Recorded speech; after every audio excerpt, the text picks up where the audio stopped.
Before looking at the events that lead up to the First English Civil War, it's important that we get a bit more of a holistic understanding of Charles's relationship with not only England and the internal affairs that takes place politically there, but also the political events that takes place in other regions of what becomes known eventually as the United Kingdom, i.e. talking about the relationship between Scotland and also the relationship with Ireland.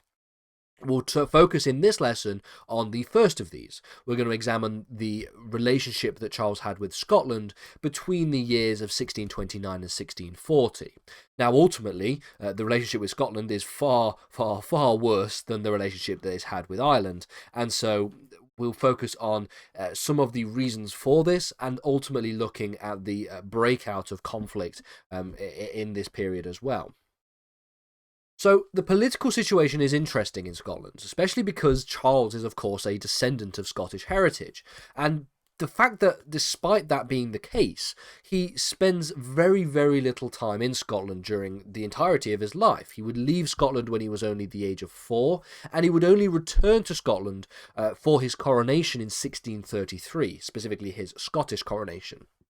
Now, the resulting lack of interest and the lack of any kind of intervention in the affairs and the political situation of Scotland, for the most part, means that Charles lacks any kind of insight into Scottish politics, and it makes him very out of touch with Scottish politics and the grievances and the affairs of people who are living and are around and are in Scotland.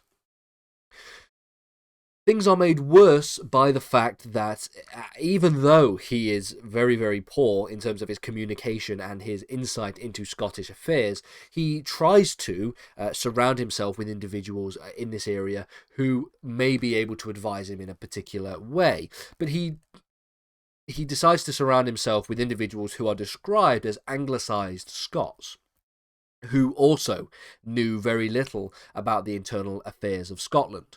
All of these things means that essentially we have a number of factors leading to the growing resentment towards Charles in Scotland, as well as the growing opposition to his rule.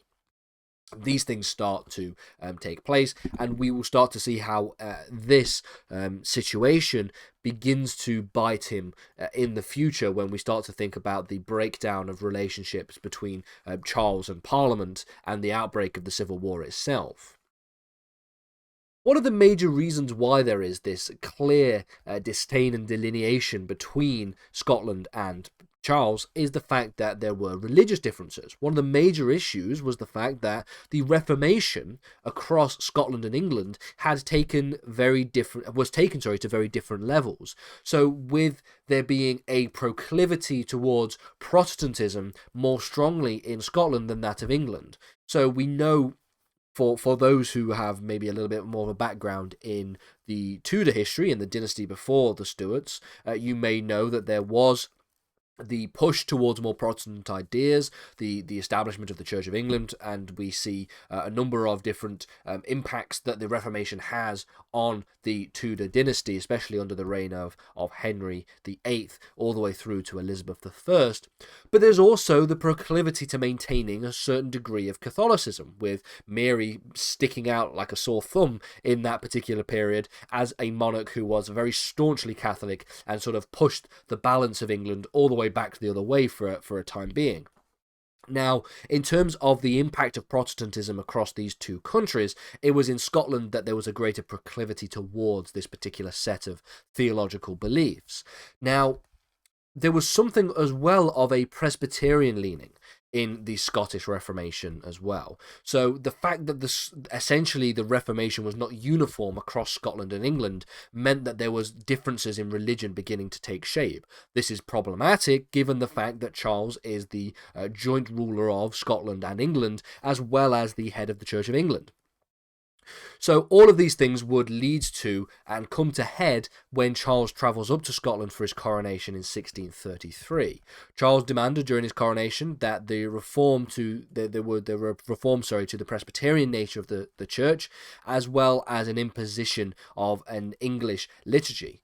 All of these things, of course, would anger very, very much the Scots. In addition to this, a Book of Canons was introduced in 1636. The Book of Canons essentially imposed a number of very strict rules relating to the structural layout of churches, as well as introducing preaching licenses for those who wanted to preach. All of these things were seen by the Scots as an imposition of outside religious ideals onto them specifically, in a similar sense that Arminianism really had that kind of instantiation in England, in the sense that people were beginning to feel quite desensitized and quite discontented with the idea of Charles imposing different ideas of religious practice with Archbishop Laud, for example. This similar thing happens in Scotland as well. And of course, things like the Book of Canons and imposing preaching licenses, imposing strict rules relating to structural layout, didn't help matters very much at all.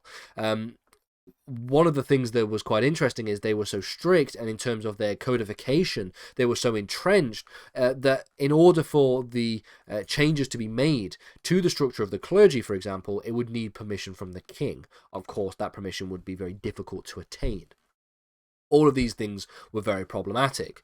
In a year later, in 1637, Charles would introduce a new prayer book to Scottish churches. As you can imagine, it doesn't go down very, very well. For all intents and purposes, the prayer book was very much seen as, and very much represented as an English document, not a Scottish one, something which caused great amount of unrest. Essentially, there were violent riots that would break out at the first reading of this prayer book, specifically at St. Giles's Cathedral. So all of these things, as you can imagine, caused quite a lot of problems for Charles and the attempts to try and rectify and unify the religious differences that existed between Scotland and England. The result of all of these religious issues, mainly religious issues, was the establishment of the National Covenant and the creation of the Covenanters. So the multitude of religious impositions on the part of Charles led to, in 1638, the Scottish clergy introducing and issuing something known as a National Covenant. Now, essentially what the National Covenant was seen to do was to essentially try to protect the religious rights of the Scottish. They were seen as under attack, and the National Covenant was going to try and protect that. Those who supported the clergy and those who supported the National Covenant became known as the Covenanters, something that is a sort of naming tradition that exists and is quite prominent in the Stuart period. When we start to look at, for example, the Royalists and the Parliamentarians, when we look at the Civil War, similar kind of naming practices are applied there. All of these different things will eventually build up to an actual armed conflict that takes place. So we see the First Bishops' War take place in 1637. Now, in 1639, I believe. The further imposition of religious rights, as well as the new prayer book that was introduced in 1637, would lead to the First Bishops' War in 1639. Now, both sides had raised armies, so the Covenanters, who supported the National Covenant on the one side, and Charles on the other side. Of the two sides, it was the Scottish who were the more superior. This will be a problem that Charles will face a couple of times, because hence the name First Bishops' War implies that there's more than one. Essentially, Charles had the problem of the fact that he lacked finances and would not be able to afford the conflict.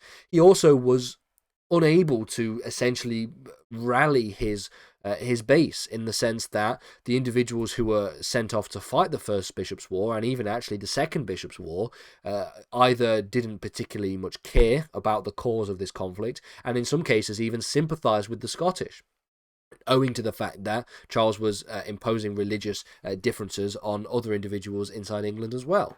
So there was not much enthusiasm, and as such there was not much morale in the First and the Second Bishops' War.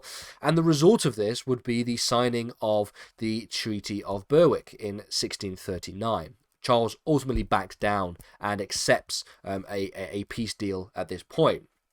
Now, the First Bishops' War signifies the kinds of tensions that we're going to start to see take shape as time goes on. It is the Second Bishops' War that really is part of and instantiated in all of the political drama that we see between Charles and Parliament, with the short and long parliaments that exist, the leadership of Pym, and then ultimately the outbreak of the First Civil War. So we'll get to that in a couple of lessons' time, but in the next lesson we're going to focus on the relationship that Charles has with Ireland, which is a little bit more positive in terms of the kinds of the lack of conflict, for example, that existed, but at the same time is not perfect. So we'll get to that in the next lesson.